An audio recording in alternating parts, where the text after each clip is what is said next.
ఏంటండి తాగేసి వచ్చారు? నిన్నే కదా తాగింది. ఆఫీస్లో 2 years నాతో పనిచేసిన నా కొలీగ్ బానేసారన్న బాధలో తాగాను. ఈ రోజు ఎందుకు తాగారు?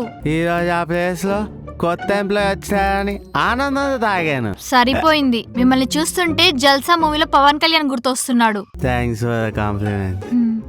అయినా మీరు రోజు ఇలా తాగొస్తే నేనేం చేయాలి? తీసుకెళ్ళి పడుకోబెట్టాలి. మీరే చెప్పారు కదండి పెళ్లికి ముందు, పెళ్ళైన తర్వాత మందు మానేస్తా అని. ఓ పిచ్చి పెదామా, మందులో ఉన్నాడు ప్రేమలో ఉన్న మాటలు నమ్మావు అనుకో. సర్లే కానీ తిందు రండి. నేను ఆల్రెడీ తినేసాగా. అదేంటి నాతో బిర్యానీ చేయమని చెప్పారు కదా? నీకు వంట వచ్చలేదో చూద్దామని. సరే నేను ఇక్కడే పడుకుంటానే. పెళ్లికి ముందు మీ బాయ్ ఫ్రెండ్ కూడా మందు మానేస్తా అంటే నాలాగా నమ్మి అస్సలు మోసపోకండి. వీళ్ళు అస్సలు మారరు.